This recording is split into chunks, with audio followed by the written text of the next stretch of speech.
Welcome to VFX and Chill with Hashi and Seth. I'm Seth, and that's Hashi. Oh, hey, how's it going, man?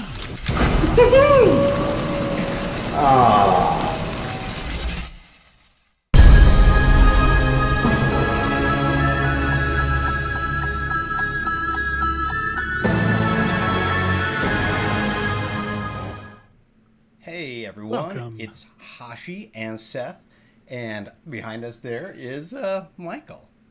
Hey, everybody. How you doing? We have a Michael today. We do. We want to introduce Michael as our knowledge database.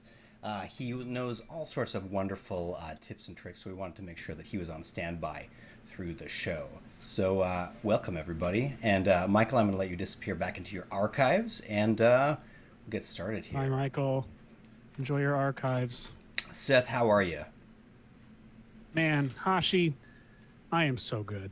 I am just good to be alive, unlike you from that intro. It's great to be alive. Yes, I am back. We have multiple timelines going on here. That was a Hashi from the something timeline. It was from the long-haired timeline. Yes. The pre-haircut timeline. Yeah. So exciting times. Well, it looks like you got your homework done, Seth, which was really cool. This week we gave ourselves the... well, first of all, welcome to VFX and Chill, everybody. This is the show where we take visual effects from recent TV shows and movies and try to break them down in a catastrophically short amount of time, live in front of people. So that's why you're here, to see us fail. So speaking of which, of failure, I did not complete my homework assignment this week. I severely meant to, but I did the classic, came up with a thing that I thought would be really, really funny, and did not allocate time to do the said thing that was going to be... Okay, you're selling yourself short. What happened here, guys, is what normally happens with Hashi and me, which is where I went and did a funny thing that's funny.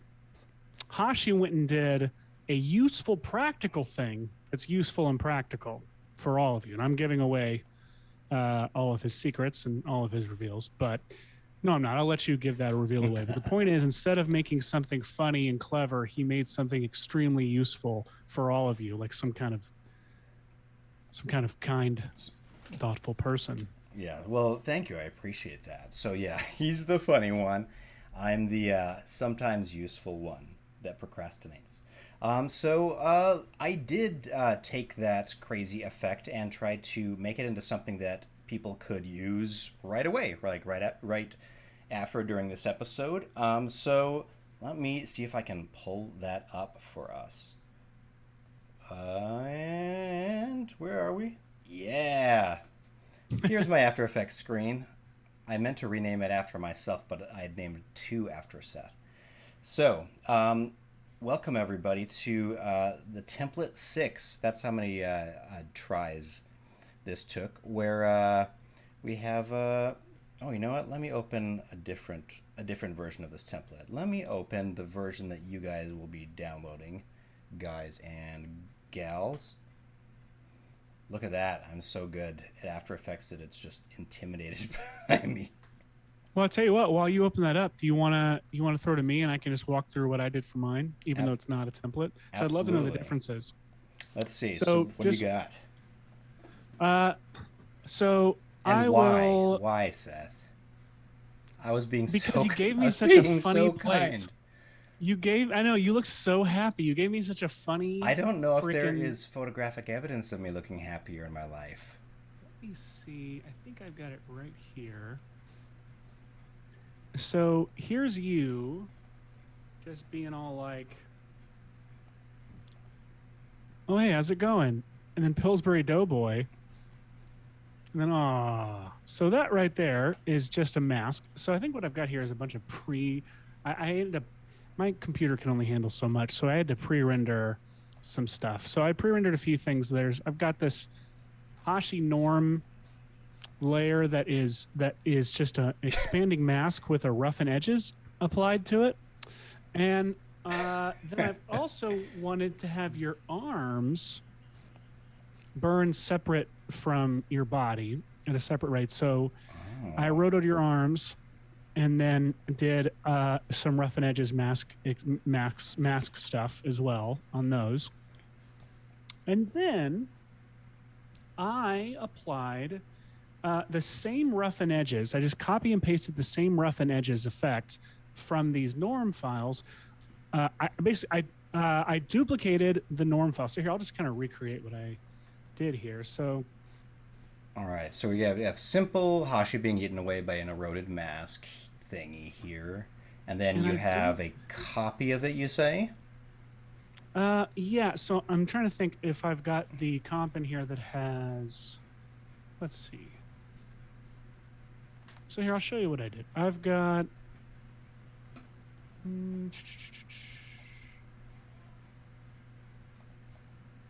All right, here's a main comp. So I've got main Hashi that has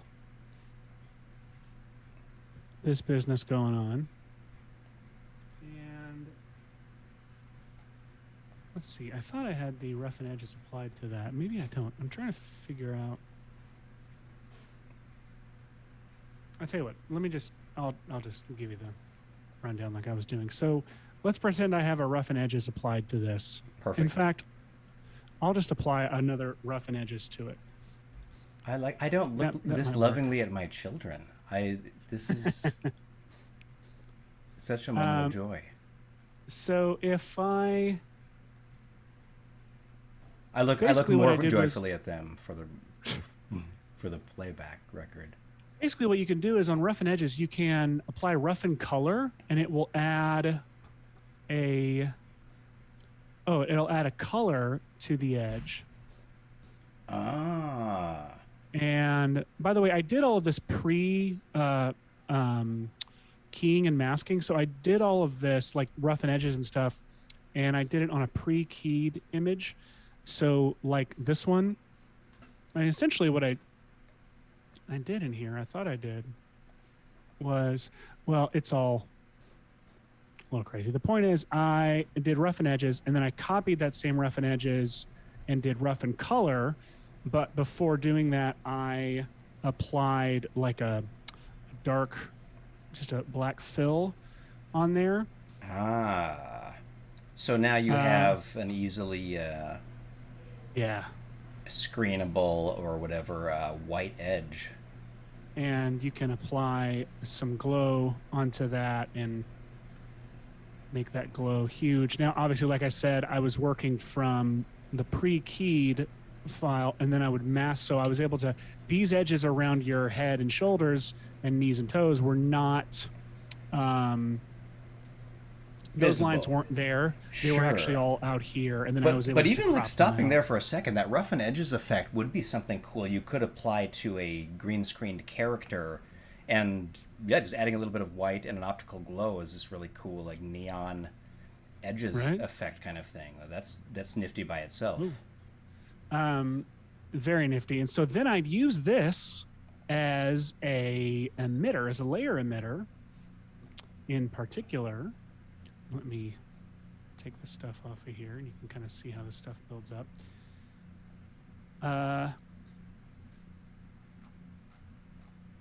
Then in particular, I used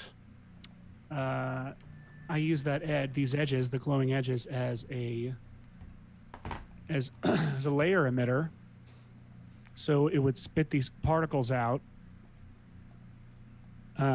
these little sparky particles, and then in Supercomp I added all the glow and stuff to those. Super cool. All right, I'm going to pause you there for just a second, Seth. Yeah. I'm going to pull up just a little reminder of what we were recreating. There's this cool scene in Loki where this guy is mouthing off, but one of the guards deals with him swiftly using a cool baton disintegration kind of thing. So as you can see there, it's got that glowing leading edge. It's got particles diving off of it, and kind of a bluish, like, afterglow smoke kind of thing. So that is what Seth is recreating over here, step by step. Yeah. And so the afterglow stuff was Let me see if I've got that layer somewhere in here. Hashi back Hashi. Oh, I've got a comp somewhere with all of these things in here. We do so much prep work, guys. So I'm razzing you since I didn't finish my effect. That you can't find the comp you want. I can't. I think I might have gotten rid of them. Did I? Well, I think I did the pre-renders and I just replaced them. There's nothing wrong with pre-rendering, guys. It allows you to iterate faster, so I highly recommend it anyway. Yeah. So I've got this guy, which is essentially, it is a universe grid. So I can actually just recreate it using this Hashi norm. So let me duplicate and do this Hashi norm stuff here. So I'm going to add dictation. Wow. I just asked if I wanted to enable dictation, which I must have pressed the wrong button. You could minority report your After Effects files. Then you'd just be like, nudge this over, apply roughen edges, radius. If I apply universe gradient frame, I've got a bunch of these nice like preset gradients.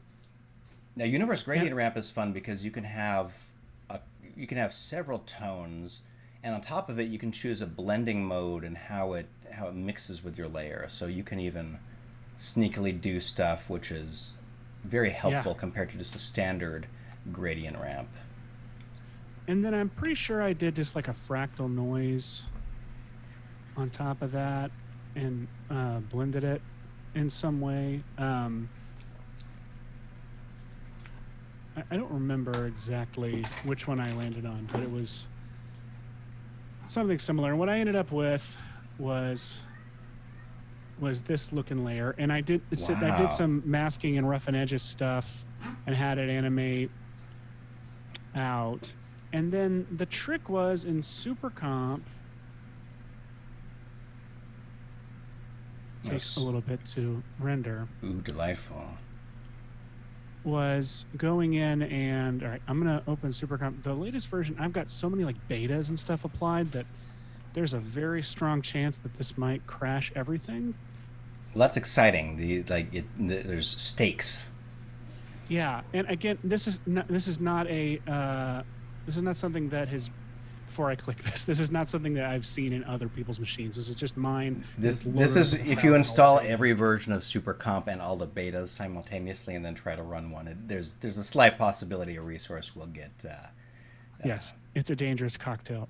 So everything's going all right so far. Let's wait for these previews to load. But I'm opening it so I can show you like Hashi back. I used a preset. I believe it was one of these like one of these translucent presets like backlit smoke or blended mist. Oh, nice. And then when I what that did was it created some nice diffusion and like blurring of the background behind it. That helped it feel kind of smoky and weird. I also added a little bit of optical glow because I'm addicted to it. And everything up here is pretty straightforward, except, adding glows where there need to be glows. I did the colorization of the edges up here and in the particles in optical glow.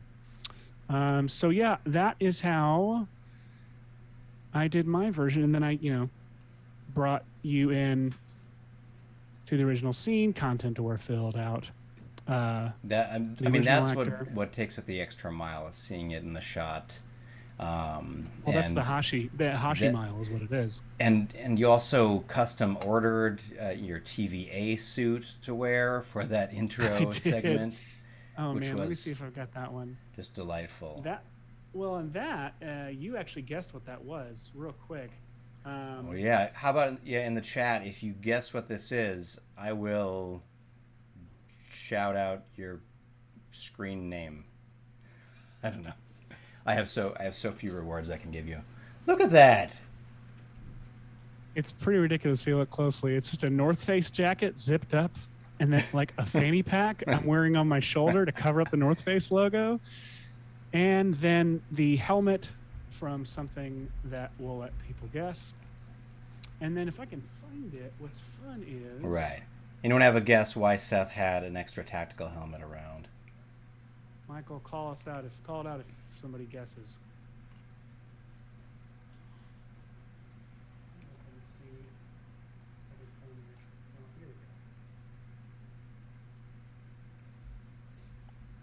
So, this background was beautiful as well. I really liked the monitors.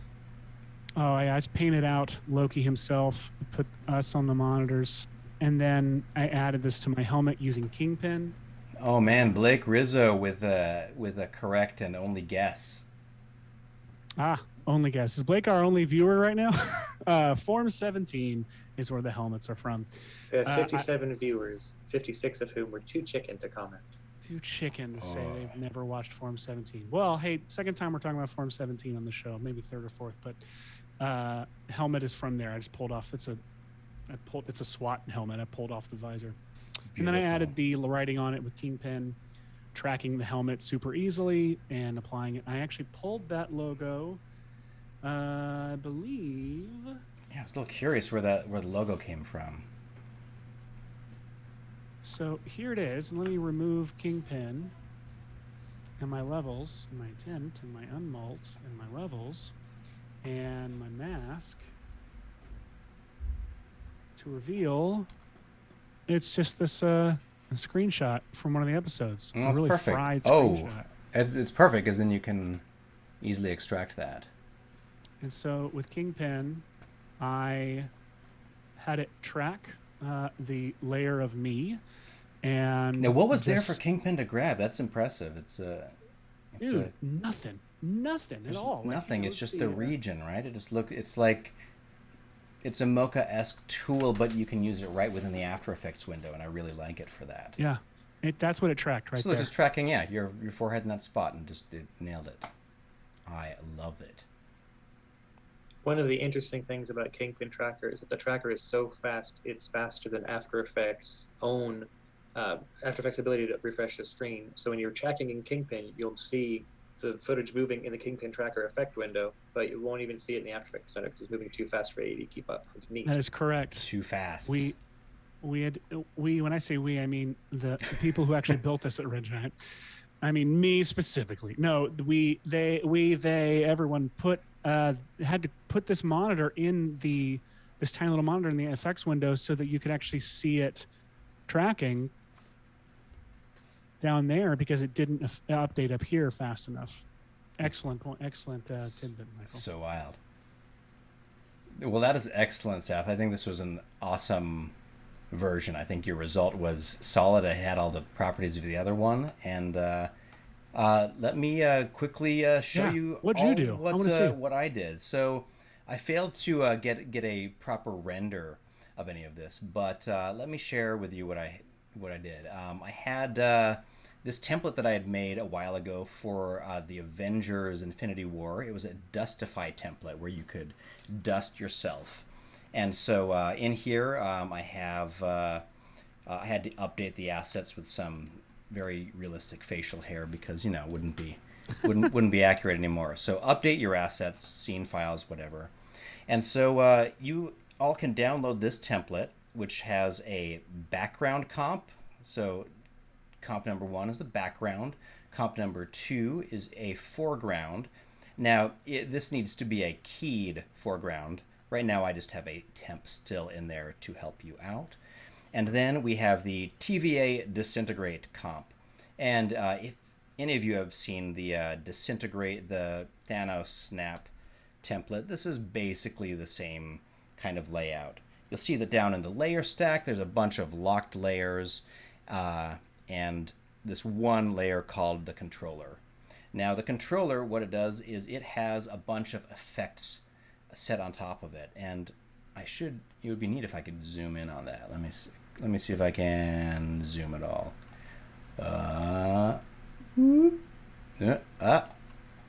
Not much. Okay. We've got this custom TVA disintegration effect, which I created using a really cool After Effects extension. which is called Psuedo Effect Maker. Let me pull up the display of what that looks like. This is the Psuedo Effect Maker. I've talked about it in several Cheap Tricks episodes. But basically what it is, it's just a collection of all of the different types of expression controls and things that you can access from the effects window when you go to, say, expression controls. You know, all of these type of things that if you're familiar with using expressions in After Effects, you can add them all. So I added some different sliders and things like that and color pickers. And what's fun about this is that you can choose any element, like the completion dial, set what the default amount is, the slider minimum, slider maximum, and even a hidden minimum value and maximum value, just like some of After Effects' things do, where you're almost always using between 1 and 100, but sometimes you want to push to 200. You know, it's the classic, what is that, Spinal Tap? Instead of 0 to 10, it goes 0 to 11.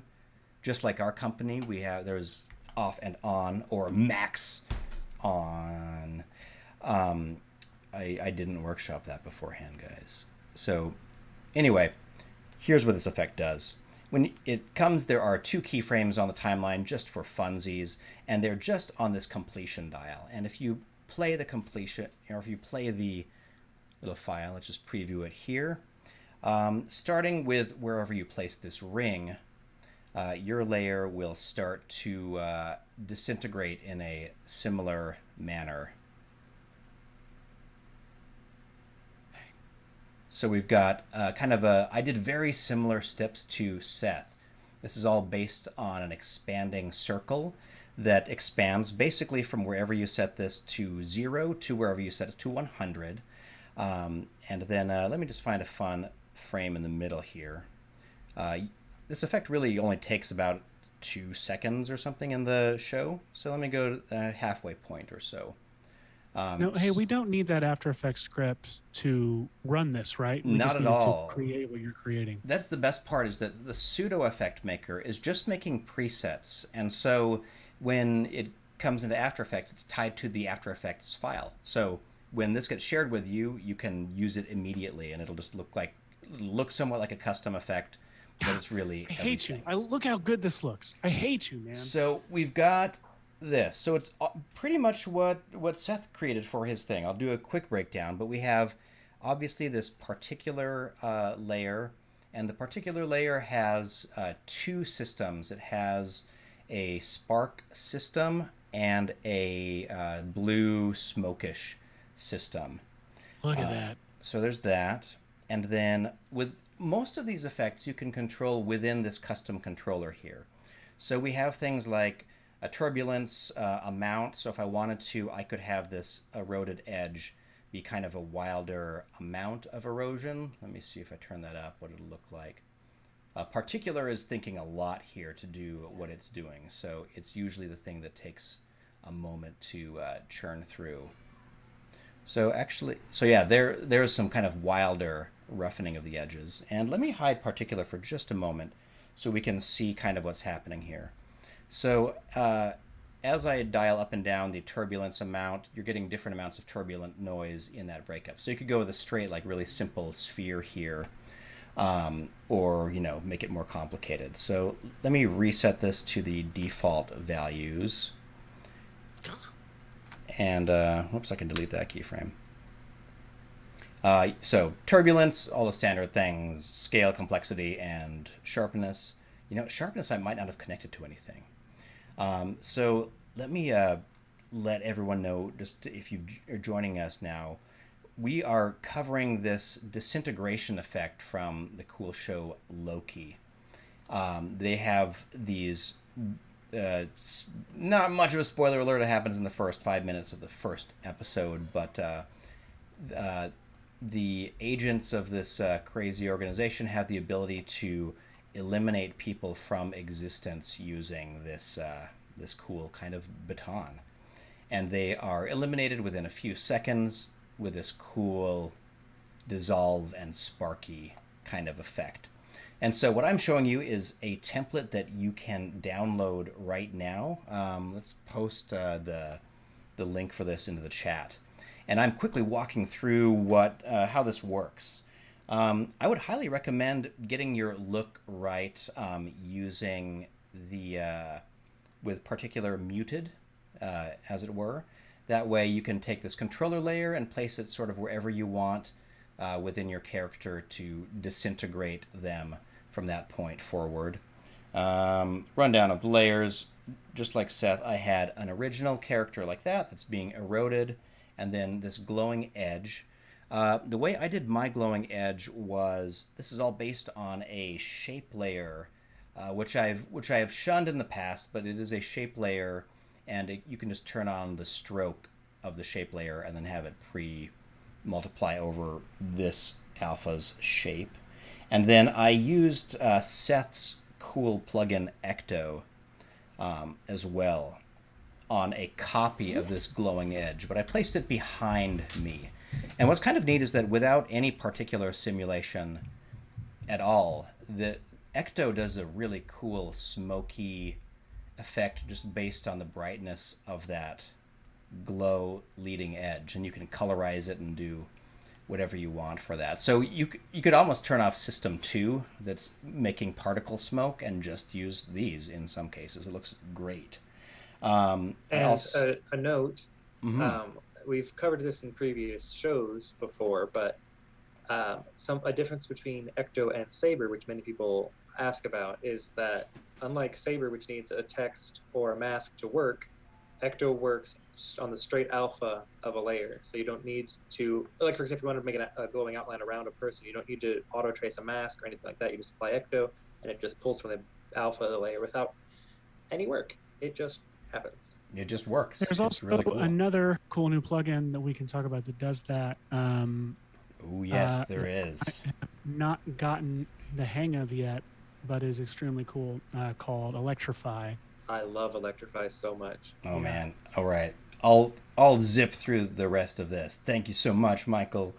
And okay, I'll zip through this. You can download it and play with it. It's got all these things. It also has this thing that I'm calling the inner character, because in some later episodes, it was clear that what was happening was the characters were getting eroded as if they were a shell of an object, which was kind of cool. So there are some controls for this depth that you can use a checkbox to say, do you want it or not? So if you turn it on, you can see there's this sort of inner side of the character. And there's an up-down slider. So I can dial it all the way up, which means that it looks like you're sort of looking down into an Easter eggy thing. Let me turn down the turbulence all the way so you can just see a really clear shape of what it's doing. Just sort of, it looks like, it's like an Easter egg. You're a hollow shape now that is getting kind of eroded away, leaving an inner layer of yourself. And you can decide the angle with this sort of up-down slider. So it could be like you see the inside of your head if it was a down shot, or you're seeing the inside of the body if it's a standard, slightly above you kind of camera thing. And anyway, play with this, have fun. Particular is the thing that is using up a lot of your resources. So I often just turn it on for spot frames, see how it's working, what it looks like, and if it's looking good, then it's wonderful. So that's our exciting head-to-head disintegration effects. I failed at the providing a video file of my result, but provided a template for you all to grab from the chat there. So Seth, would you like to talk about Electrify, the effect that we just alluded to? Yeah, I'm not super as qualified to talk about it yet because I haven't gotten to use it a whole bunch, but you can just real quick, if you want to move over here and see some of the stuff. So like I've got this file of Hashi, It's so it's just like you're so friendly. It's just so sad. It happens to such like an unassuming, kind man. Oh, it's right there. It's heartbreaking. Whenever I do this kind of thing to you, I always think of Mandy, your wife. Like, no matter what, I always think like, poor Mandy. Like, this man, she's losing this sweet man. All right, it got dark. I always think of your wife whenever I kill you, Hashi, is the point. That's weird. So I'll drop Electrify on here, and already, like, look at that crap. And this was Whoa. inspired by you, man. This was inspired by Harry Frank built this based on your Sonic the Hedgehog tutorial. Yeah, similar to the way that, Seth was playing around with doing the same groups of presets and effects for his Busted short for Ghostbusters Ghosty Effect, which resulted in Ecto. I was doing the same thing over and over again to do the Sonic the Hedgehog thing, and many of these felt like really default After Effects plugins just stacked on top of each other. So I asked Harry, could we get better control over this? So, like, apply some of these presets. It uses the image contours to generate this electricity flowing over stuff that's like really, really cool. And man, one of my favorite things that I saw somebody do, I think Harry might have been the one to do it, is why not show this off, because it's really cool. I'm gonna add particular. What? And then I'm going to real quick just generate like a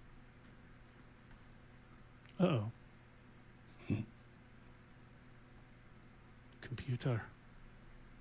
Hello, computer. There we go. Emitter, create null.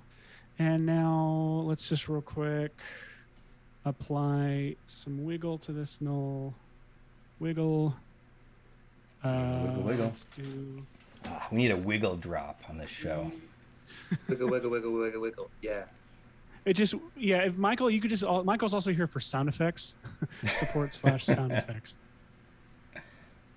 I just want this thing to fly around a little bit. Beautiful. I'll change the particle life. Just real quick, let me create something interesting and then. Love it. While you create something interesting, I'm going to enjoy a delicious drink from my VFX and Chill mug. Yes. Available to all of you as well. So feel free to XFV go and lick. Yes. And go grab these and join us. Wait, how would we do a virtual? Wait, here. Can we do a virtual? We almost could, right? You're right over here. Ching, ching. We are very good at cameras and technology. On the back, Josh, what's that? That's a URL. Thank God they put www. Otherwise, what do I do with these words, these letters back here? I love that www has so many more syllables than World Wide Web on top of everything about it. That it just if W falls into your acronym for the sake of time savings, I'm afraid wow, that's so true. You know, and it's not an acronym; it's an abbreviation, because an acronym is like NASA, where you can pronounce it like a word, right? But woo, you can't. So, abbreviation. Abbreviation. Hey, that's looking prettier. I'm gonna try something weird and see what happens. Let's get weird. Let's get weird. I'm probably already doing too much here, but if I... So you're creating something that is nifty looking already, that you can create it so quickly in particular. A cool, traily animated sprite. Or animated. Oh, you know what I'll do? I'm gonna make it a cloudlet. I'm gonna feather it up. Turn its opacity down. Look at this. This is where Seth works faster than the display adapter. All right, so if I've got this thing moving around. So this is the smoke monster from the DreamWorks movie Trolls now. Yeah. Oh, I was thinking it was a lost smoke monster during Pride Month. Oh, I like it. That's better. Do I do any lighting on this? Do I do some shadowlets? Is that even necessary? Probably not. You do. I'm just going to do it because that's what I would have done anyway. Not enough to be a shame. So let's drop Electrify on this and see if what I was trying to do. Oh my gosh, you can't. You madman. So it's on there. And nothing's happening. All right. Is it reacting to the... You need bigger difference in the luminance of your particles. That's right, I do. let's see. This is why we have my. So I would just do a black to white gradient. Yeah. All right. And in the meantime, just a fun fact, Stu has updated us that it's called an initialism, as in FBI or CIA, where you're not meant to pronounce them. Though scuba is still... Is it? What do we say? Would you guys vote scuba or laser as the coolest acronym? Or do you have other contenders? Those are my two favorite. Oh, scuba and laser are both fantastic. They're high up there. The great thing is here when we you mix go. them both, you get lasers with scuba. Laser scuba. What did you just do, Seth? Look at that. Isn't that cool? Look at that, everyone. And, let's actually do even... A procedural little smoke monster that's all animated by a wiggle expression. Let's only feather it by Cool 50. smoke by particular with electric effects. Let's do 100. Yeah, here we go. Now we're starting to see something interesting. Look at that. So the cool thing about the Electrify effect is that it can use either the image contours, the alpha of the layer, or the contours of the difference in the image. So you can see that it's clinging to all those different clouds, or you can combine them together within the effect to create these really neat things. So you should all definitely go check out Harry Frank's amazing... he does a very simple breakdown of everything that it does. And look at this. A new type of... Change this to sphere. Do feather to 0. Oh, so these are going to give it very, very nice roundy contours. Roundy contours. That was my nickname in high school. Size over life. Roundy contours. One of the reasons I always bug Harry when I need a plugin is because I know that he will build it to do everything that it could and not think, they probably won't want to mess with the fractal noise. Of course I want to mess with the fractal noise size. 100%. Let's see.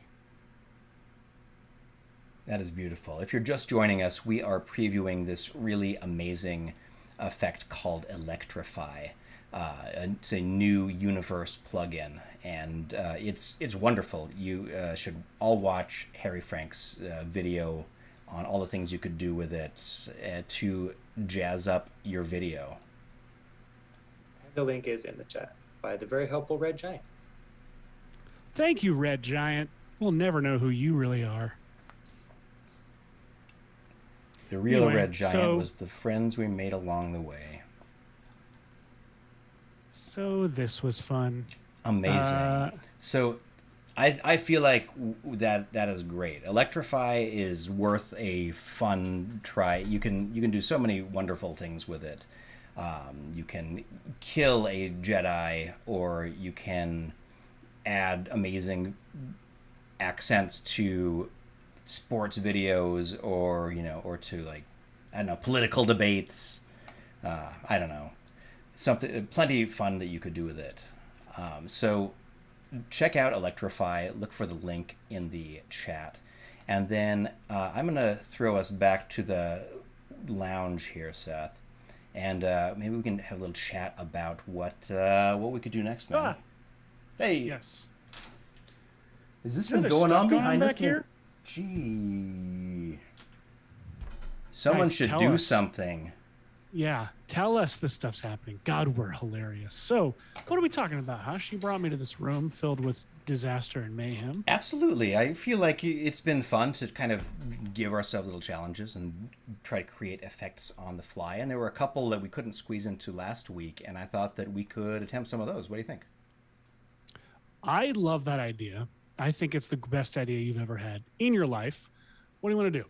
How about that projector screen? We acted like it was a really simple effect, and this was the. Now we'll spend the next 2 hours. Absolutely. So honestly, there were two things. There was the holographic projector heads up life review screen from Loki.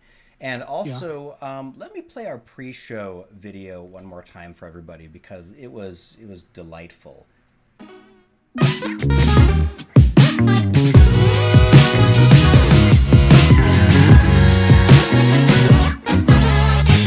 Welcome to VFX and Chill with Hashi and Seth. I'm Seth, and that's Hashi. Oh, hey, how's it going, man?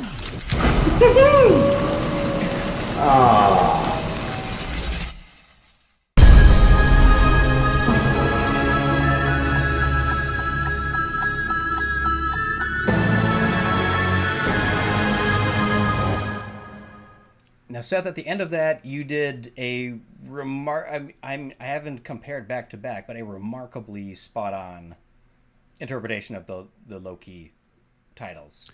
Oh yeah, so easy. Here, I'll show you. All right. First off, I went on Reddit. Or I didn't go on Reddit. I just went on Google and searched. Like, this is a tricky one. I love searching for like movie type and typography and fonts to find out what was used on stuff. And there's tons of really smart nerds that are, and I use that term as a huge compliment. With the greatest affection. What I mean by that is tons of people who are just as nerdy as I am, but smarter and more resourceful and able to actually have pinpointed what fonts are which. Now, this one was tricky because detectives. The whole idea, font detectives. Oh my God, I would run that company so fast. This is it. I love the concept of this. I love, first off, the way Marvel has, like, for the past like 5 years, they've taken on this like challenge to make to their titles alone. The designs of their titles are like, what's the stupidest idea we could possibly do? What's the worst, like, what's the hokiest, most gimmicky, like, cornball looking design? Like, I'm surprised we don't have one. I don't believe we have one in Comic Sans yet, but like Marvel would make it work. It's coming. They'll figure that out. It's coming. Yeah, Comic Sans and Papyrus. I love this Loki one because it so brilliantly plays with the themes of the show and the ideas of the show by flowing through all of these variant versions of different fonts for each letter, and none of them ever match. They never all are congruent and go together, and I really, really freaking love that. And the trailer did it in like a 3D way, but then the show itself has this super filmified, black and white kind of old, like FBI film, like kind of vibe. And on somebody on Reddit, kind of a spy versus guy aesthetic, if you will. Yeah, did we talk about that last week? How, like, I'm gonna bring it up every week. Spy versus guy. Yeah, I think we did.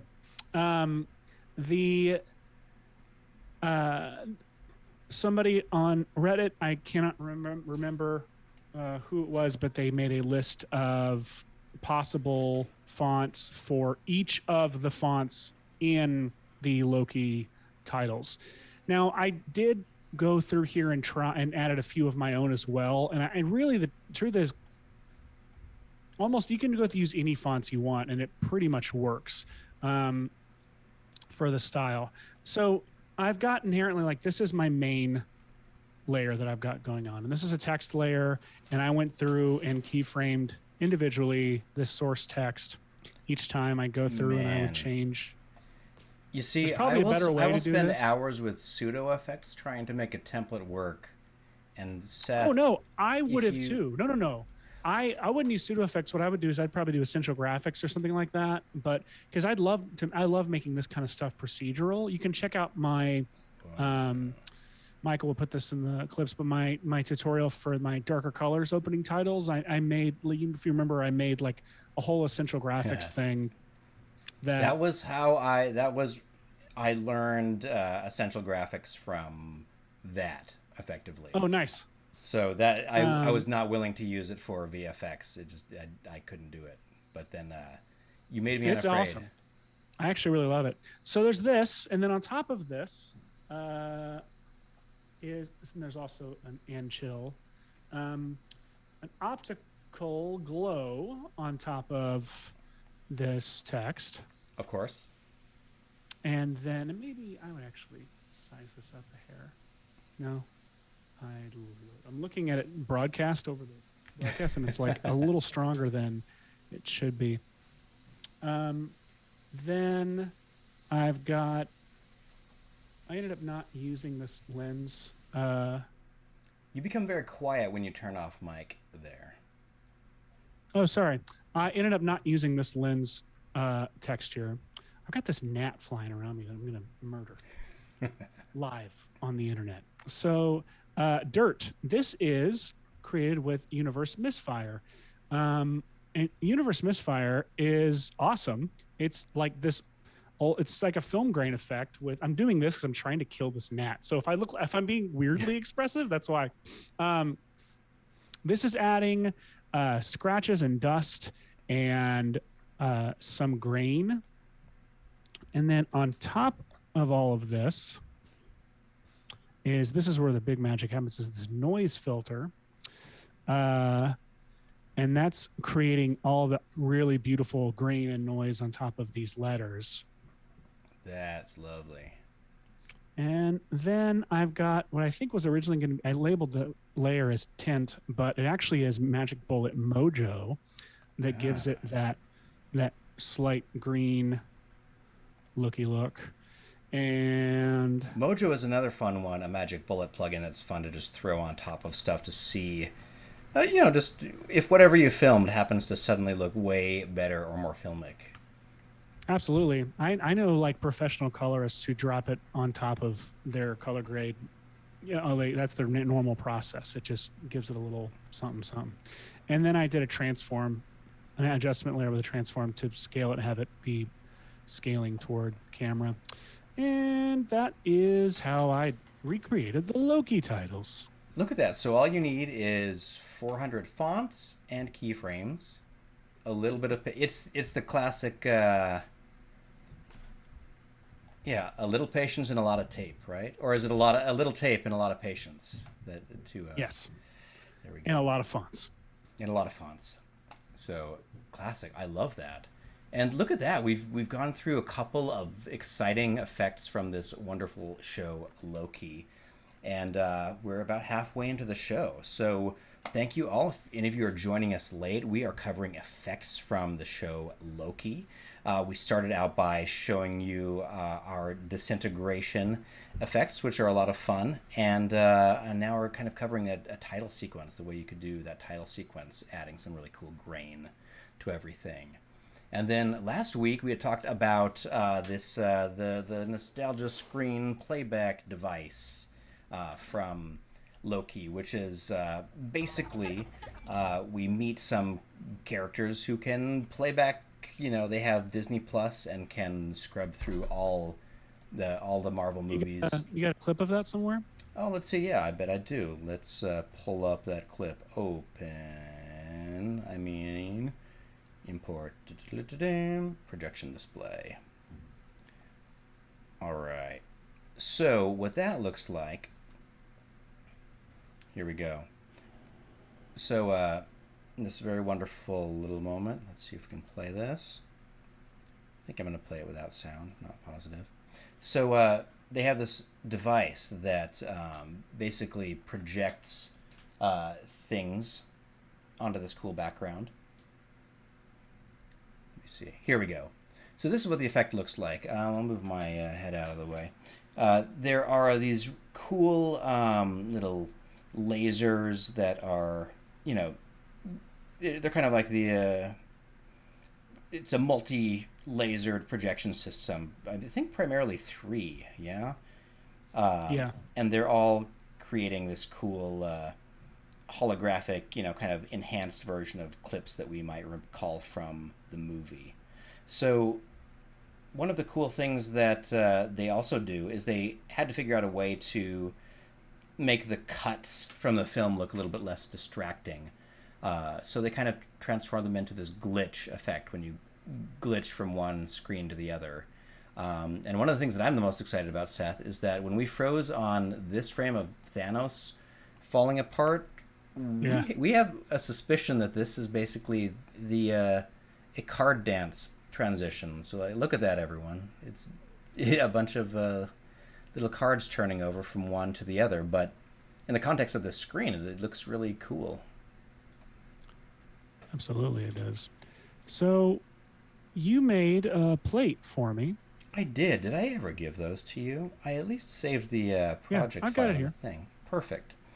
All right, so we have some plates for Seth there. Let me switch back to your screen here. So you made this for me, and again, this is like the original here. Mm-hmm. And you made this, and you've got the projector as its own layer in the front, and then you've got the wall back here. Super straightforward little PSD. Do we have there. a roto of Thanos and Loki, or do we want to just pull from something else? You know, I'd never rotoed them, so why don't we grab something else? Do we have something else? I'll use you for now. Perfect. I like listening to myself and watching myself wherever possible. So here, I'll put you right here. Thank you. And then Look at that. And you're I'll done. Go ahead and just Done. key you out yeah, done. Let me key you out real quick. You can show off some Primatte Keyer. Auto-define key. Boom. Goodbye key. Now here's what I like to do. Some people like to do other things. I like to do these things. Ooh, I yeah. set it to see the mat, and I go through and select that's my background, get rid of that. That's my background, get rid of that. Some more of that. I'll even crank up this exposure real big so that I can see, oh, there's a whole lot of business going on back here.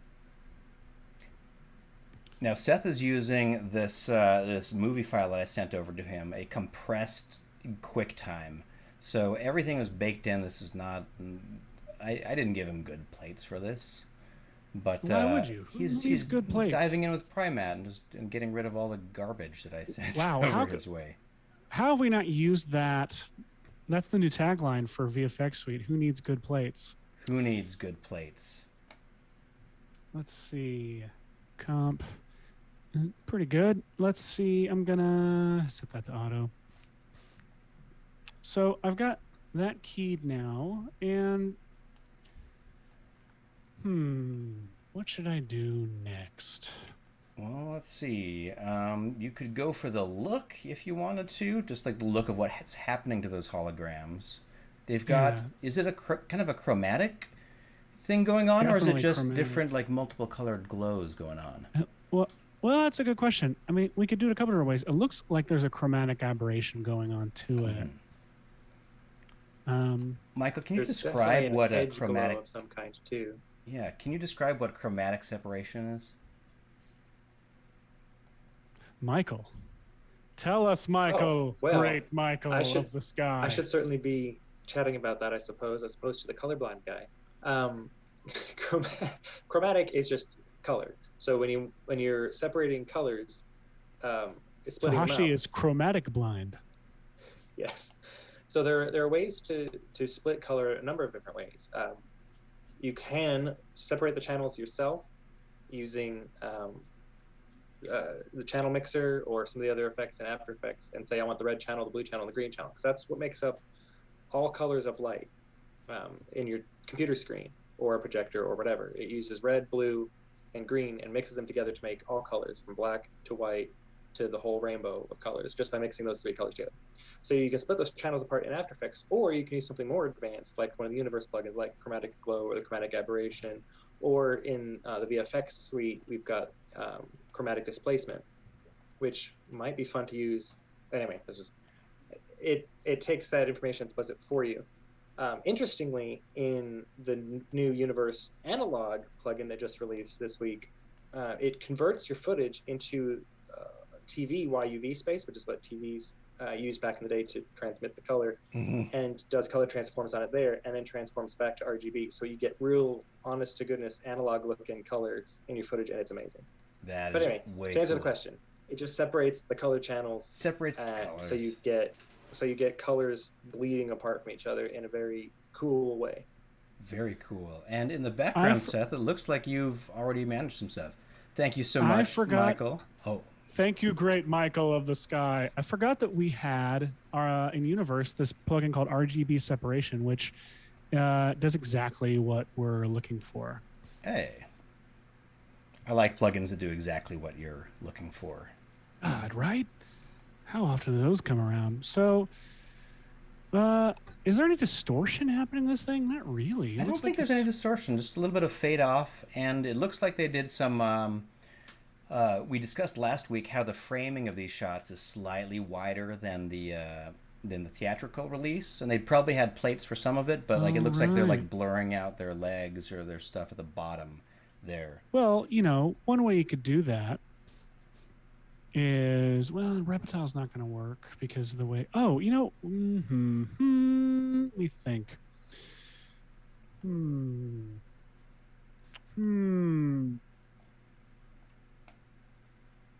So a couple things I'm thinking of. How about an inverted spot blur? Inverted what? Inverted spot blur. Universe spot blur. Inverted spot blur? Yeah, add some spot blur to that. How do you invert what? So there's a checkbox right there to invert. Whoa! So we're going to come back to that. I didn't a built-in compound blur, yeah. I didn't know we had an invert check on this thing. Are you freaking kidding me? Yep. All right. That's shockingly useful. We're going to come back to that in a second. I was going to try a little something. Tell you what, here's what I was going to do. Let's see it. I'm going to go here into where it is. And what's happening? What is all this stuff? I'm going to scale this up to where your legs hit the bottom of frame, clip the bottom of frame. You turn into Thanos. And now I'm going to try a CC Reptile. All right. Unfold. Let me turn off my foreground projector here.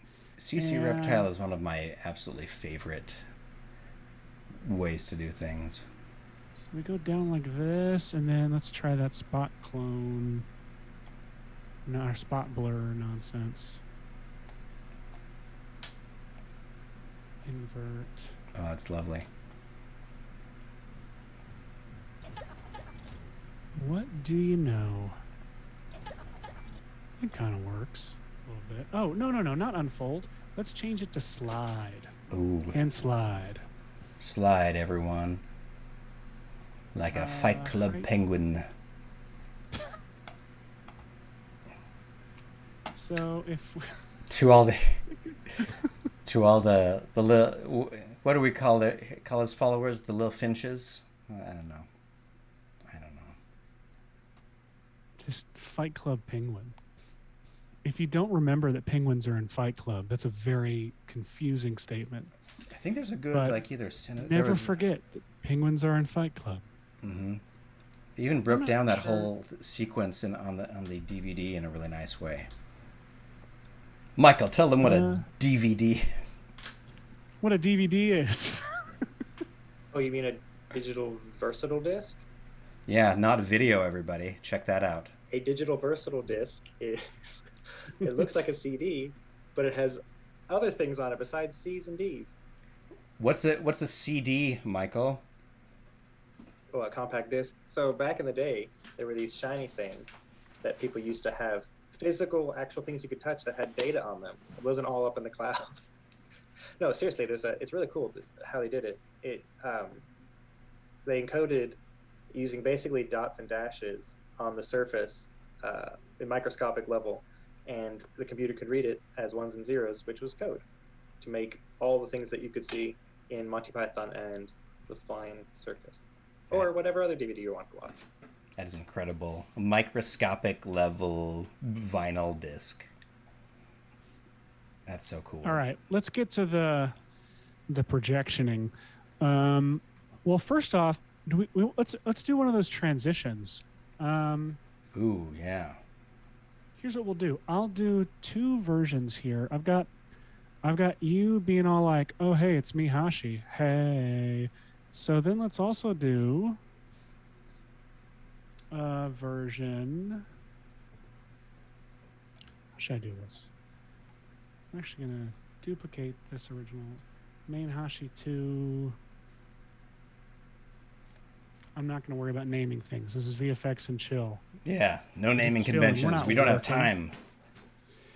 Let me actually duplicate here, drop in holding Alt so it replaces it, go into the second one, and I'm going to scale this up to just be Hashi's head. Love it. So... someone cheeky. Patrick is cheekily asking what a laser disc is. Laser disc. One of my dad was a doctor who, which is why I am a privileged VFX artist, and one of my favorite things that he would do is he would always have the latest and greatest of technologies. And one of my favorite moves of his was once a party at our house had run its course and people weren't taking the hint that it was over as we cleaned dishes, etc., he would put on the Laserdisc edition of 2001. Now, what's wonderful about the first 20 minutes of 2001 is that it'll clear out a party. So this is a reliable technique. If you ever need to clear out a party, is you just sit down, ignore your guests, and flip on the first 20 minutes of 2001.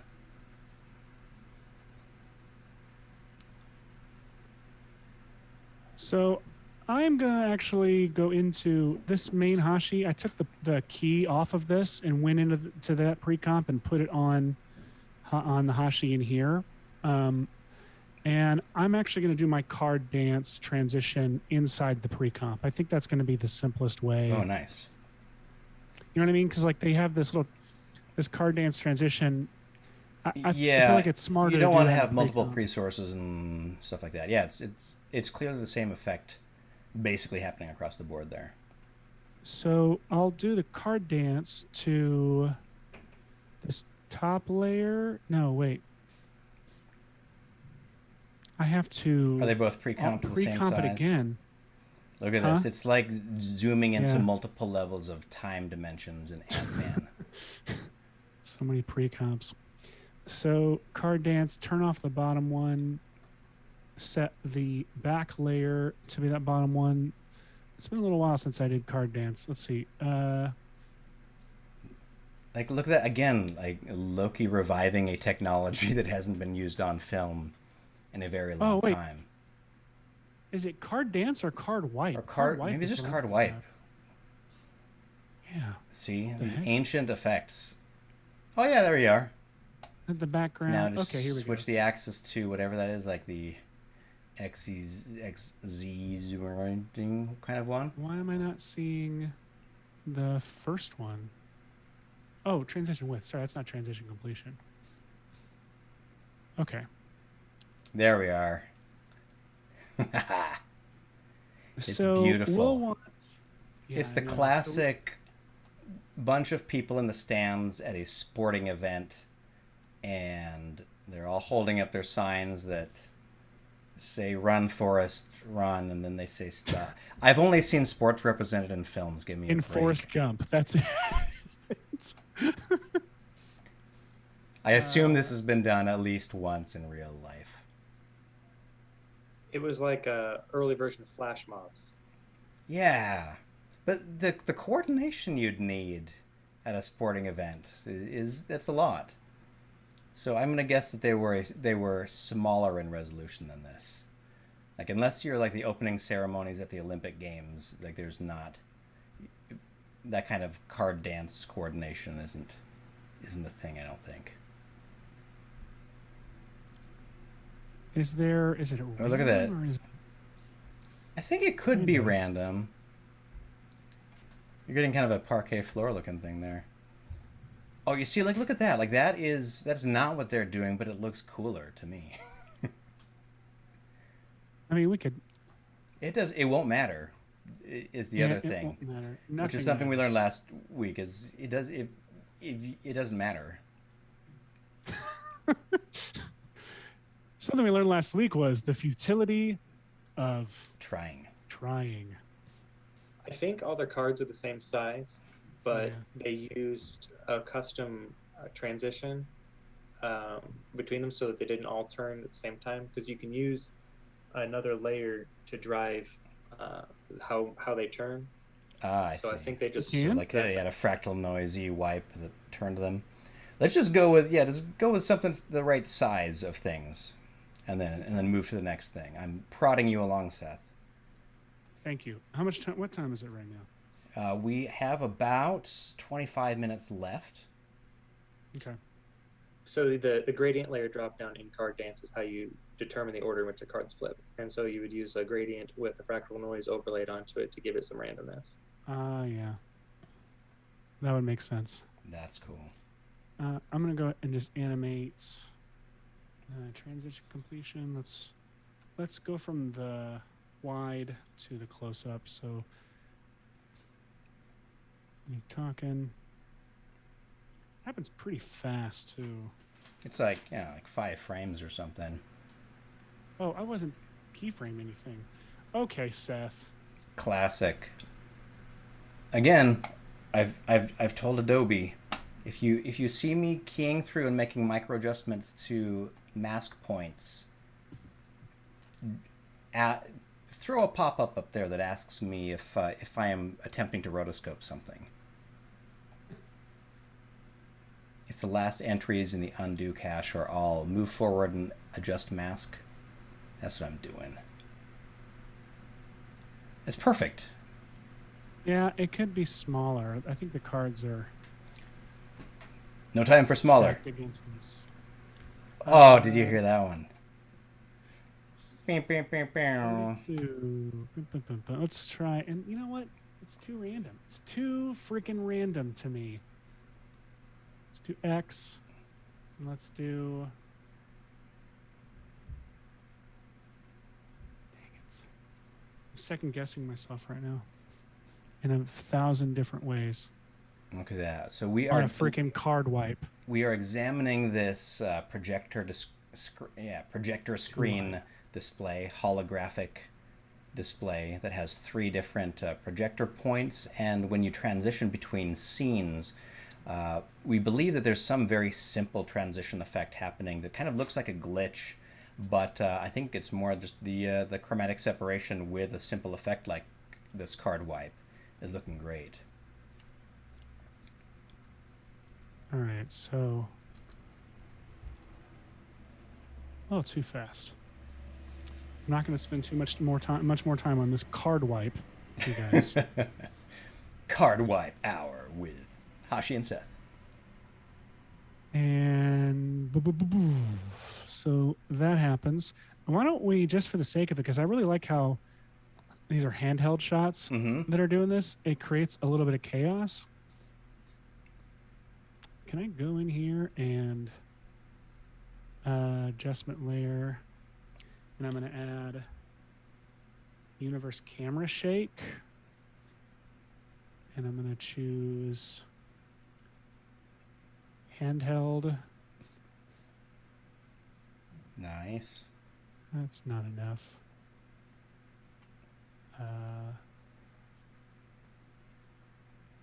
Running? Too much? Yeah, too much. Let's do handheld, but then let's go in and shake controls, amplitude.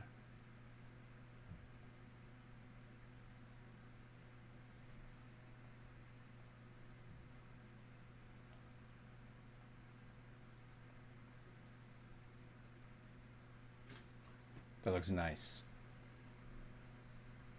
And play down so you stay. I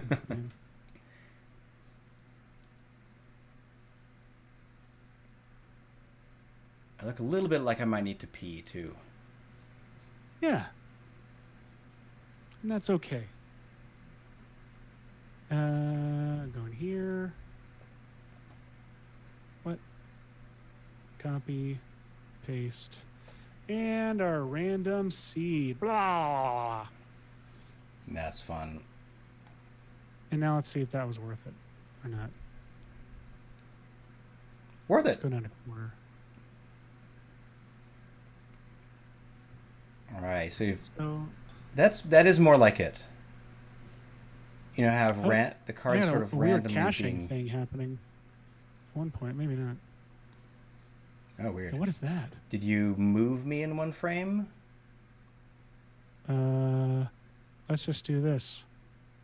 Edit, purge, all memory and disk cache.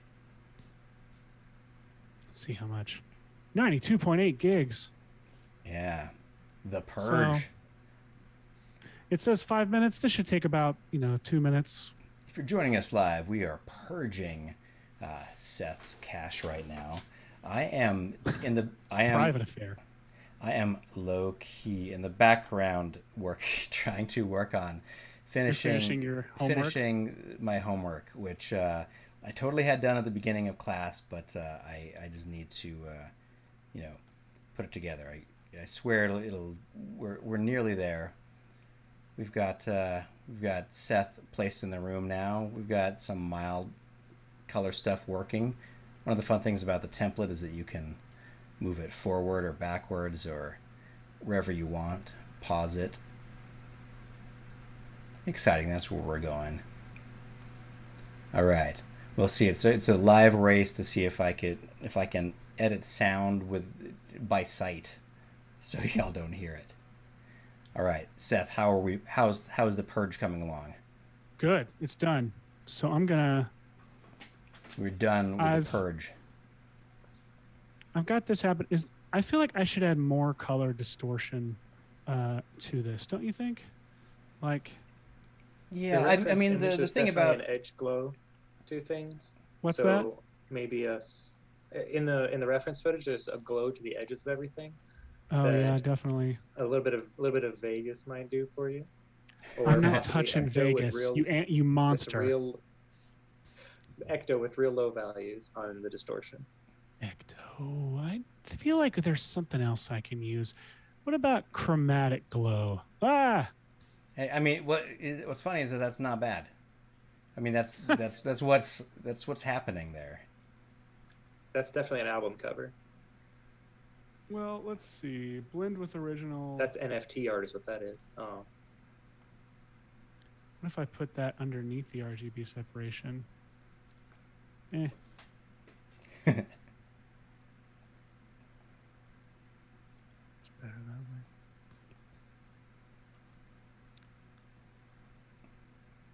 Well, now, does anything have... Now, the first thing anyone would try to do...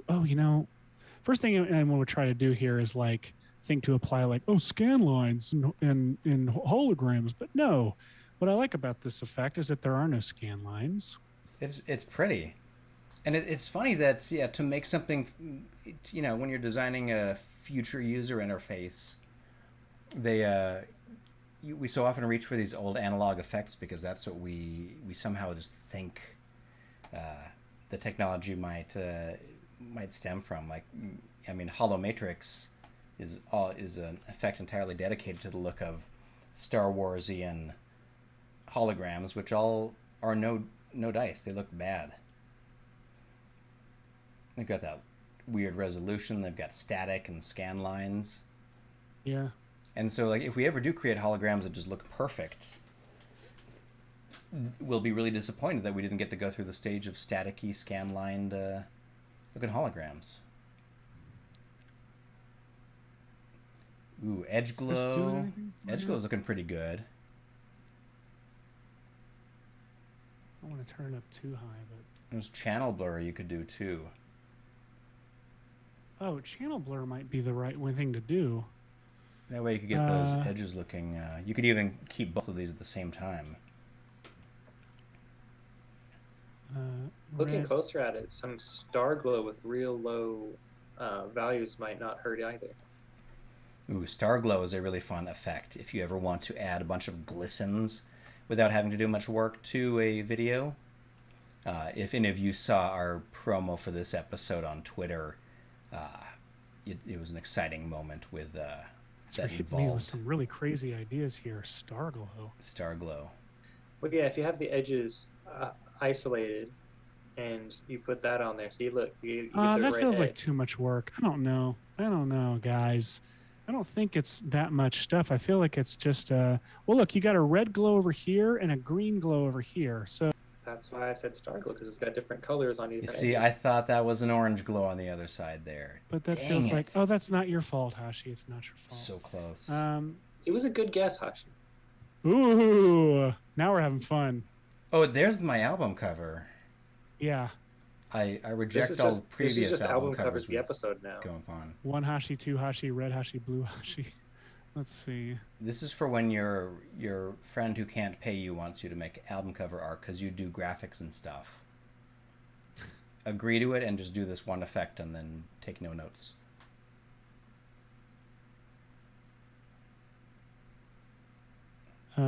Let's see. What other glow? Have I tried? I feel like there's one I normally do that I'm not. That I haven't done yet. I could do chromatic aberration, but that's going to give me like more of a Lindsay, like a girl named Lindsay. Now these are all pre-comped, right? Within that pre-comp? Why don't you just go into that pre-comp, like duplicate the layers, blur one behind it, and crank up its brightness, and then come back here, where if you hit it with a threshold of a glow effect, it'll just hit the outlines. Wait, so go back in here. So go back to wherever your pre-comp is. Well, actually, you could even do this. You could add a... just blur your whole layer to begin with, like the first effect in the stack in this comp. Just add a fast box blur. Do something simple. Fast box blur. And it's like dial it out like that or something, and then add some like generate fractal noise, and then use a CC composite. Oh. Just right after that, yeah. Okay. So now if you add CC composite, it'll put... Can I do CC composite on an adjustment layer? I don't remember what happens if you do that, to be honest. I don't want to find out. So I'm going to do... All right, so just do it on this layer. You fast blur it, and then you CC composite, which basically puts a copy of the layer over top of itself. But I need to do fractal noise first, right? Yeah, do some bright fractal noise or something. Probably want to crank up the apparent brightness of this. So now we've blurred the alpha, or filling it with this bright fractal noise, and then when you CC composite, you'll be reduced back to the... all of these have probably expanded outside the alpha of the original, but...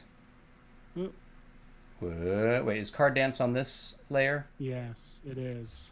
Can you... All right. What happens if it's before all the... What if you put these three effects before it? Oh, wait, then you won't have the glow during the... Man, we were close. Let's... I don't know if we were close. I am... How about starting there with what you have? Hang on a second. So this looks good, right? I want to see this looks what great. happens. How are you going to project it? That's what I want to know next. Oh, but point zoom. See, that's what I think we're going to get the effects we're looking for. Point zoom. When I do this. Point zoom. PowerPoint. It looks like I need to... Oh, it looks like I need to pre-compose the whole thing and then do point zoom. All right, so we're making this layer now match the... you've rescaled the layer. We've rescaled the layer to fit... to be the same size as the comp. And now you're adding point zoom, which does what? Which does this. Look at that! It's like a reverse trap code shine. And I've never done two... Oh, I can't do... Oh, no. How do I do... Oh, easy. Okay. So I can't add another one, and here's why. Because when I add it, it's going to point zoom from that original point zoom, too. Like, so we don't want that. No. But what we can do is just... So here, I'll take it off of here. And I'm going to do... So there's the center guy. Then there's three projector beams. So I'm going to have 4 of these. I'm going to say main, left,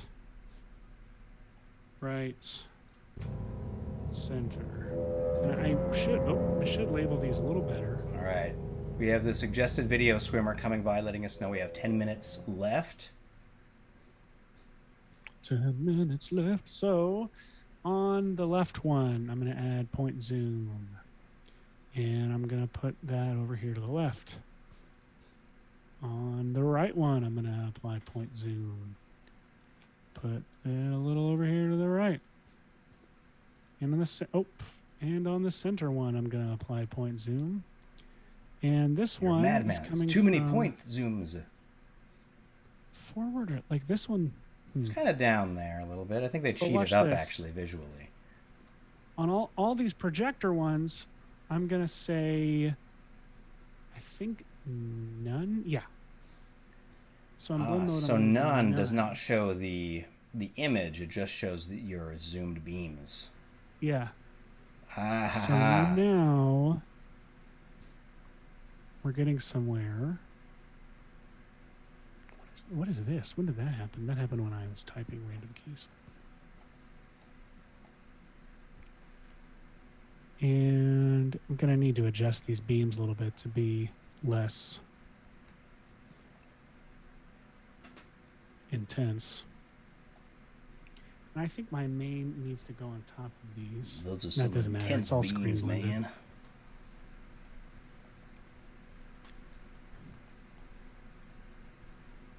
All right. Oh, this is basically the effect. Yeah. My lighting had no amazing like negative fill lighting. So just from the get-go, this is a more boring. I'm lit flat so the hologram looks flat. But like look at Thanos' lighting designed by a team of 26 people. Now, hang on. I'm going to actually go in. I'm trying to think if I should do it to all of it. I think I should. I'm going to.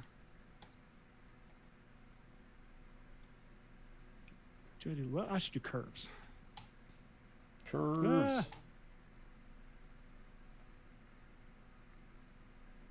I don't need to actually crank anything up.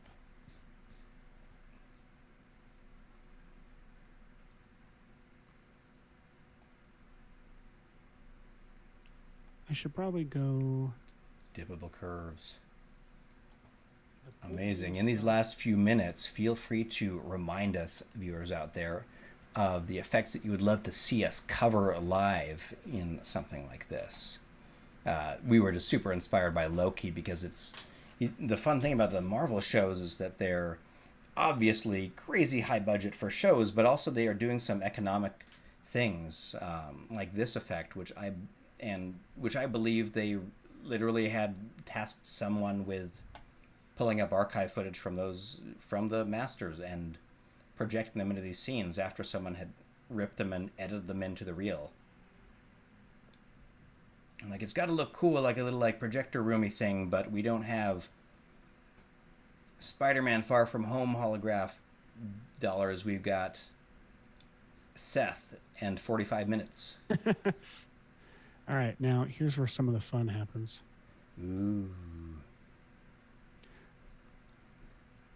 And again, because I am a boring, very monotone source, that's the reason for a lot of the. I don't have a billion cool colors going on. Okay, something that bugs me about Supercomp is that we don't have a blur behind for additive blend modes. So I'm gonna make Note that to normal. devs. And I'm gonna apply an unmolt. Universe unmolt. Whoa, that went. Ooh, that's south. cool. Hey Seth, you know what I think would be fun to do in the like one level deep in the pre-comp is add a blue, like a super bright blue light sweep. Is that Arn Rabinowitz? Sorry, what? Like if you dive into the pre-comp that I'm coming from, you could add a light sweep with a blue edge Oh, to that's me on smart. one side. With blue to you on one side? Like like the bluey cyan thing on the left side there, and you said green on the right. Oh, I see what you're trying to do. So you can turn off the sweep intensity. Light sweep is this interesting thing that sort of makes these like bevelly style pretend light, but it actually can be super helpful when you need to just add a fake rim or something to something. So watch this. If you turn up the rim intensity and maybe the width a little bit, it'll look like I had a pin light on me there, which makes me already look like my lighting is more interesting. And then you could do the same from a different angle with a different light. And just slightly better than a bevel alpha, the render on these is a little bit more interesting. And will give me a little bit more, yeah, just a little more there. Oh, yeah, that's interesting. Let's do...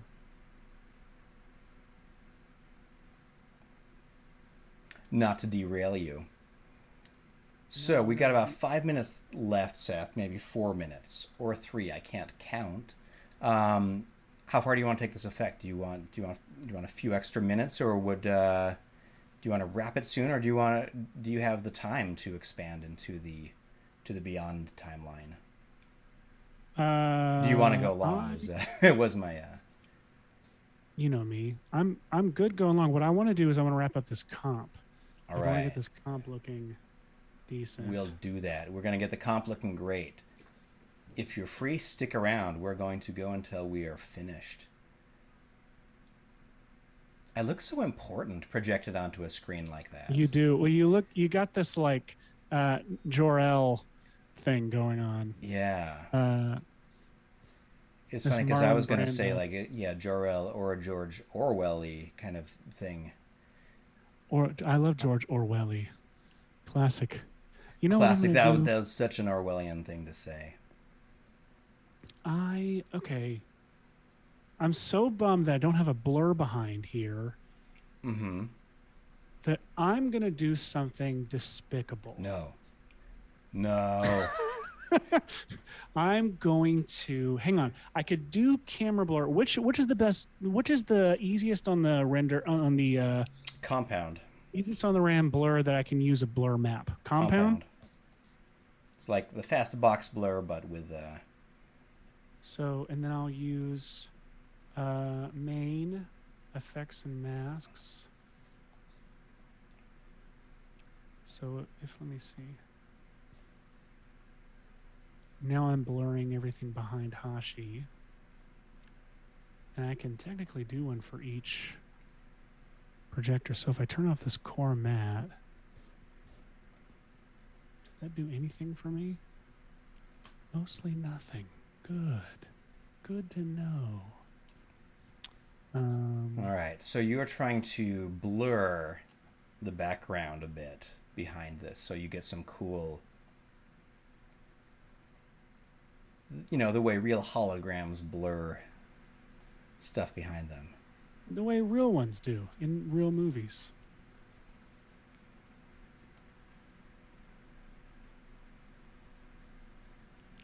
So, like... I like it. I don't know if that's really doing anything. Like, why did I... When I did... You know what? Hang on. Let me just try something. He's trying something, folks. Always trying something. I'm going to change this back to normal. You look crazy, but stick with me here.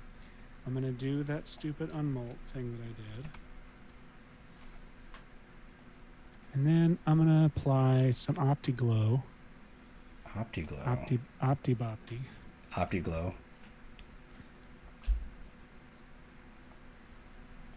You look hilarious. That did nothing I wanted it to do. It's the RGB separation is giving me this weird, like, dark. Which is funny because, like, not entirely on, like, terrible effect, just not what we were going for. Yeah. Why? Why? It's all good. We'll get it there. All right, so let's see. To answer your why, it's because when you separated the colors, it made them darker in some areas because it removed some of the channels from those sections. Ah.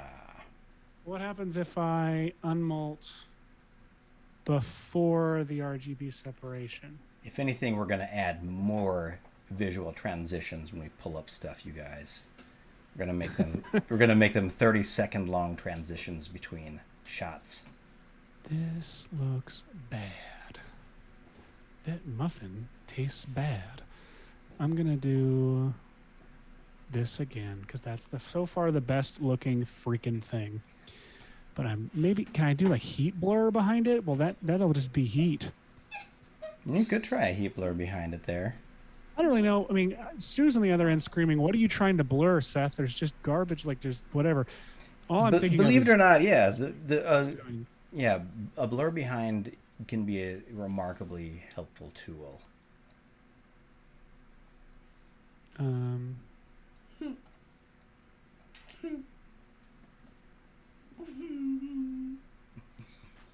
hear somebody. Is that a child? That's my child. A child. Hello, child. She snuck in. Ignoring the recording sign that she herself made for me. I love the Sophia laugh. I need more Sophia laughs in the show. You sure did. Oh, man. That's fun.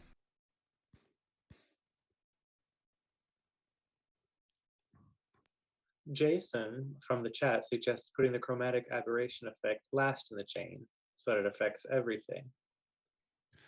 The RGB separation last. Yeah. Did I try that? Who cares if I did? I can do it again. Well, I think the problem with that is that you need it to be softer with the glows than the RGB separation just by itself is a little harsh. So you need it to be a little blurrier. That made it look more like it normally looks in these movies. Like that looks to me like a hologram from the Avengers. But the one in Loki is a little dirtier and looks a little more like that. There's an opportunity for your mom joke in there somewhere. What was that? Nothing.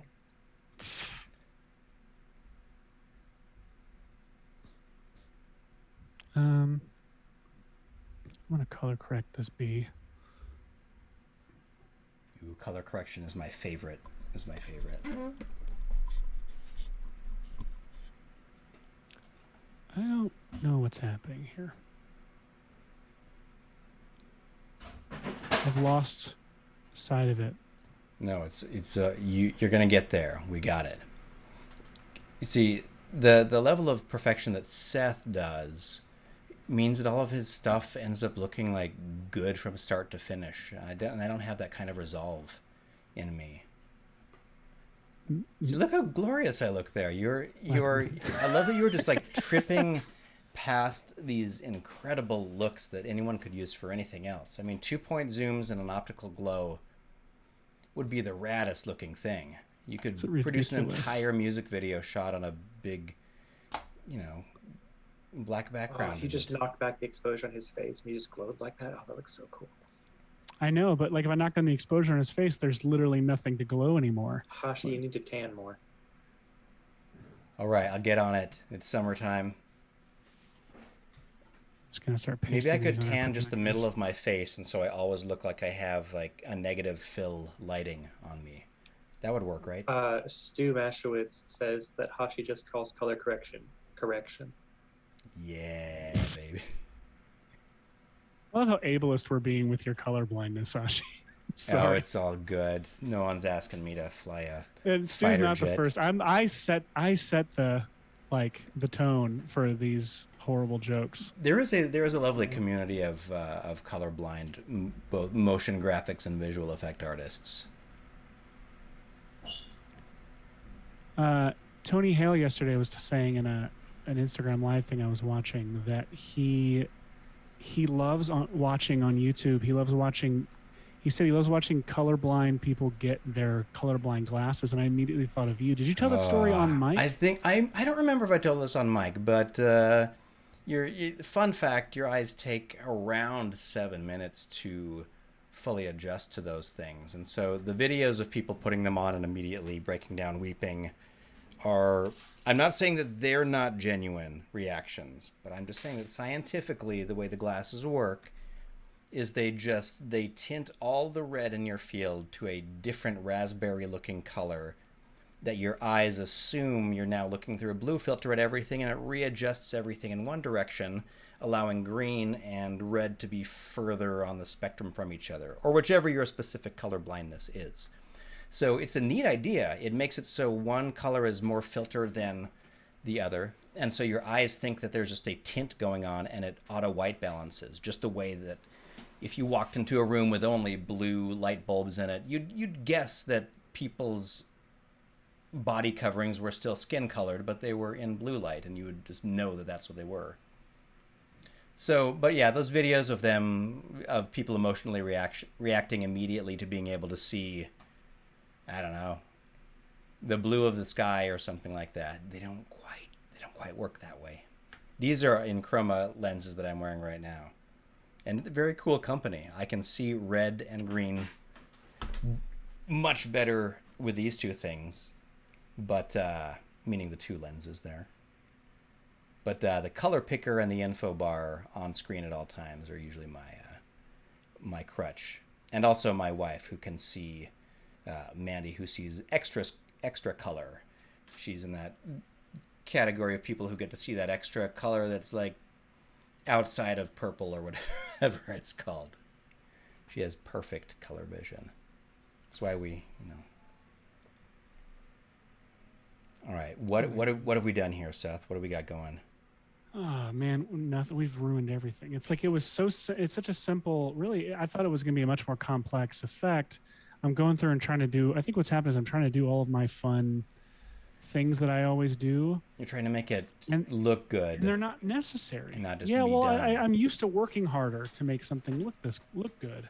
Well, yeah. See, there are two approaches. It's sort of like if you were, building a room, you could do a very lousy job at the structure of it. You could really quickly hammer together the boards and drywall over everything, and it doesn't really matter. So you can get to the decorating part, which is fun.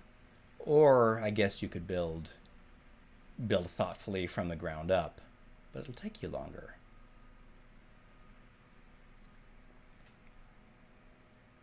Right now I'm just trying to make these beams a little less intense. Jason from the chat says that your wife is a tetrachrome. Ooh, that's the word. Tetrachrome. I love That's those cool. words. Into the tetrachrome. I'm gonna turn the length up. Makes her sound like some sort of X-Man.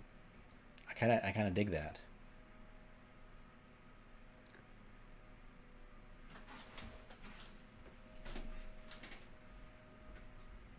What's happening up here? I've never seen that before. Ooh, you're getting weird reflection halos up I there. don't know where that's coming from. That's weird. Sometimes if you push far enough into the multiverse, you get these cool artifacts to let you know we're living in the simulation. I've never seen that before. What is that? Oh, there must be some kind of artifact, like some kind of information up here that's getting picked up by the... Well, what is that? See, look, that's Ooh, without it's a Supercomp. mystery. It looks... That's so weird. I don't know what that is that's happening. Are you're not at the point that like a transition is starting, right? What preview mode are you in? Are you in half? I'm in full, You're baby. in full. Oh, okay. Wait, switch to half for just a second. Switch to half. Yeah, just switch to half, and then I just want to see if they disappear. Oh, Nope, still don't. there. So they're real. There are presets for point and zoom. I've never looked at them. What are they? Intense, extrude, default, subtle. Let's try subtle. And subtle, Seth. Subtle is too subtle for me. It's default. That's extrude. That's it. I think your custom Intense. settings were pretty decent there. Yeah. But what's wrong with it, guys? I can't figure out how I broke it. Well, let's see. I'm going to break the visuals of our screen for just a second. Whoop.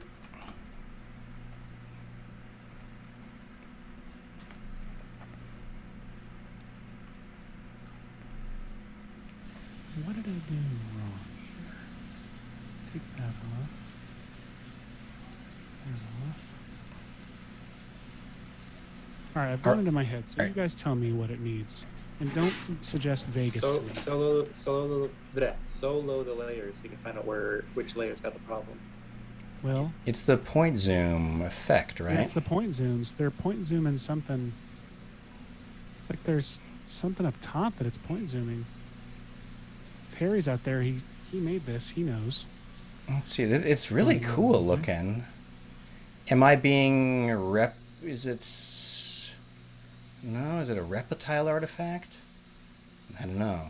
I think so. Remarkable.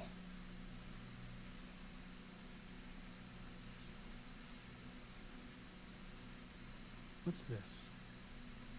Mask.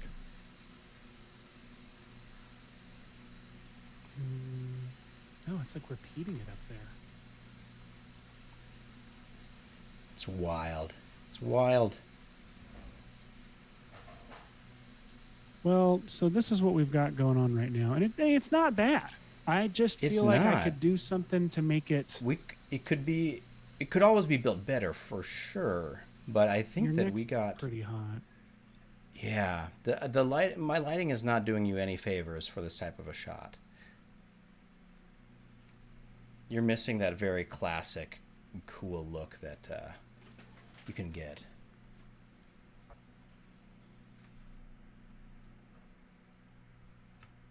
See, that's real strong.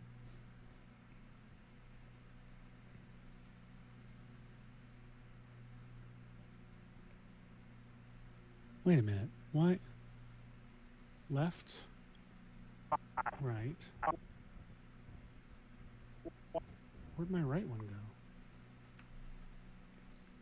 It moved the point when you were picking the presets, perhaps. Oh, wait. No, I think... Oh, wait. How did... Okay. Who knows? But if I move main... I am attempting in the background to finish my homework assignment while you are working on this that. This is ridiculous. This is the most ridiculous looking thing I've ever seen. I think it's great. All right, I'm going to try to render out my homework. I'm trying to visually sound edit, which is just me guessing about what the sound looks like. But I am going to inflict this on all of your ears because what would be more fun, right? All right. Nothing.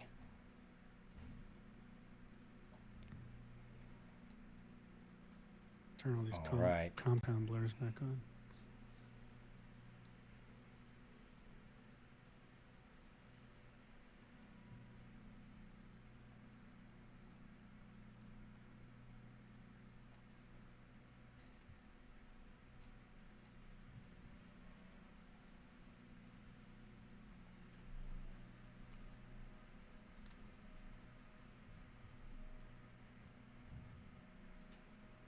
Oh, this is fun. I'm going to add my homework, and I'm not going to be able to hear it.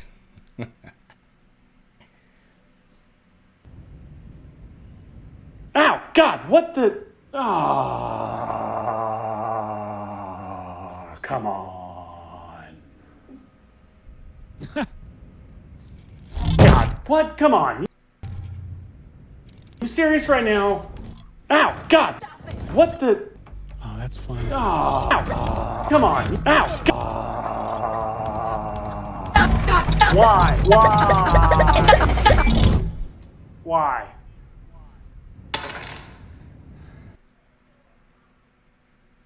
The end.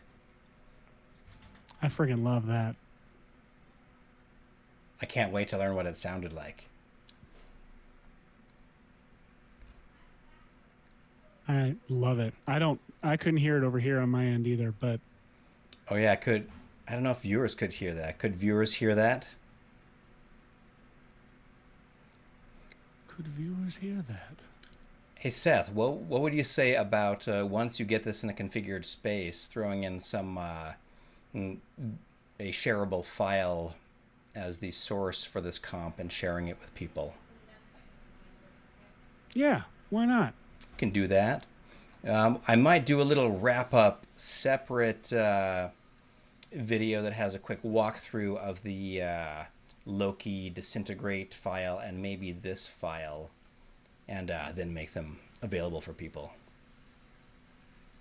Yeah, I'm good with that.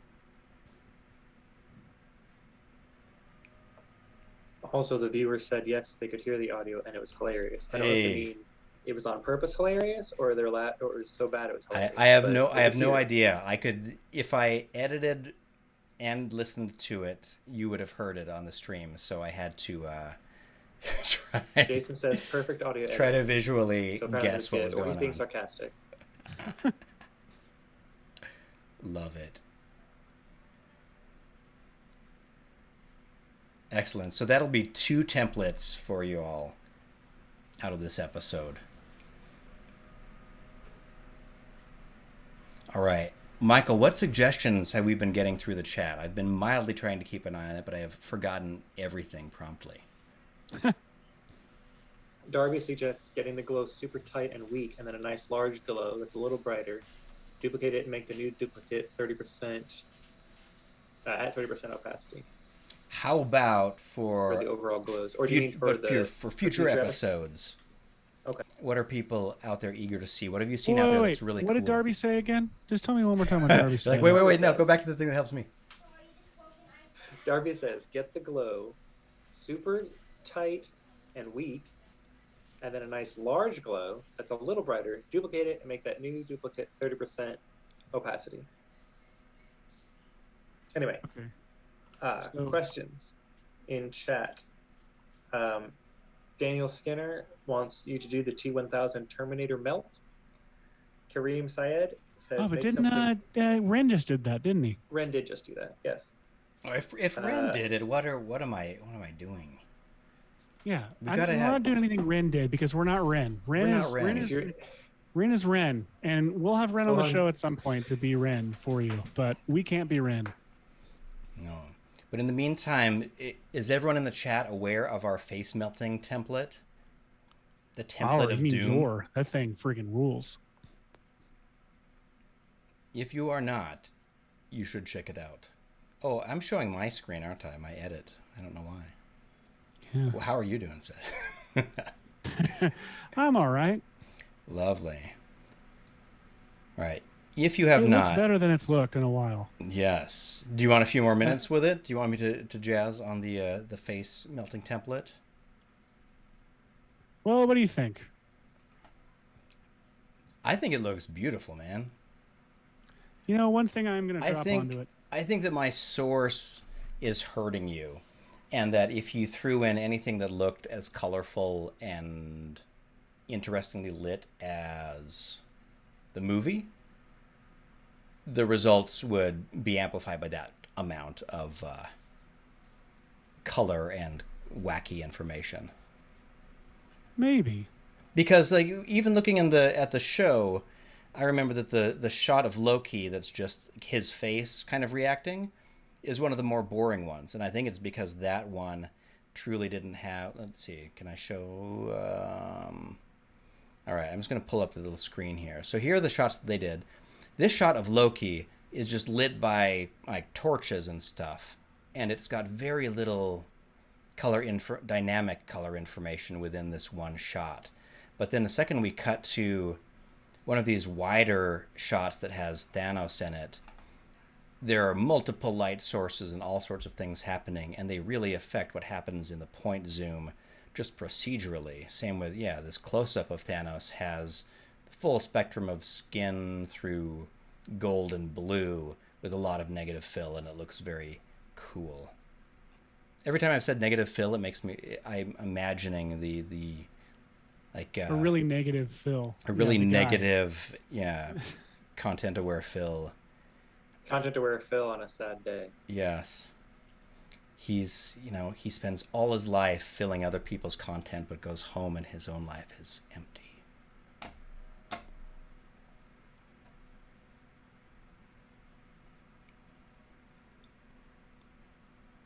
What are you thinking, Seth? I see the gears. I think it looks kind of cool. I think I think I'm willing to stop here. I think the chromatic aberration up here might be a little too much, but I actually kind of like it. So I think it adds to the effect, and I think that if this were cut into the show, I would not notice the difference in style. just you, it would just notice that you're in. Except that, yeah, That you could see yourself show up in a I show, would see, and you'd be unfazed. yeah. There I am Hey. in Loki. See, that's what they'll do in the future, man. We'll be able to like put your face right in the show you're watching. It's terrible, horrifying experience. Oh my God! What if I'm sure someone's written up a paper about this, some futurist paper, but like, you'd be watching like a Bond movie, and you can make yourself James Bond, and you can like be. Wow, I've never thought about that. It sounds like it's third person wish fulfillment. That would be wild. And I can't also, decide if I would like that or not. You shouldn't. I think that if you did it and enjoyed it, it's a sociopath test. Uh-oh. Well, I would like to see myself doing things I am not capable of, not for an empowering purpose, but for something. Meanwhile, with Michael. With Michael, that definitely wasn't me messing up with the slider bar here. We're learning. I had to learn a whole new software to do this show. But well, I think I'm ready to call it to be done. I'm just trying to render this. Time to fire up the 2001 Laserdisc, as it were. Yes. All right. Absolutely. I'm just letting this thing render, but it's going to take a little while. So you render that. I'm gonna jump to us. Everyone, this was a lot of fun. We just an exciting recap of everything that we went over. We started off with Seth's amazing Loki disintegration effect done on some loving footage of yours truly, and a breakdown of how his comp was built. And then a little bit of a rundown of my failure to complete a version myself, but a template I'm excited to share with you that is also available in the chat and probably in the description of this video. Take that, play around with it. It's crazy and lots of fun. We talk about that early on. And then after that, we dove right into the Loki titles that you created painstakingly, finding fonts and resources for finding people who share our nerd-like enthusiasm for such elements of design, and how to scratchify, add a bunch of texture to something that's otherwise just a black screen with a glow in front of it. And then, we got to this future projector screen looking thing, which I think that we can templatize also. That was totally the right word. But I love your attention to detail, Seth. I think it turned out really great. Oh, I'm realizing I have no idea what happened in the last hour. We just blank out, and then suddenly someone presses stop, and then we're released back to our Maxon rooms. I black out and I hit render, and then I look up and I'm still on a live show, and I have no idea what I've said the whole time. But that's the fun of it, everyone. Thank you so much for joining us, and please, anytime you'd like, get in touch with us online. Throw us your questions or ideas for new episodes. We always love those, and we always love a challenge. So we will see you. Yes. Come back in my After Effects real quick. You can see the render. It's got a few cache issues, but who doesn't have a few cache transition, issues? It looks pretty cool.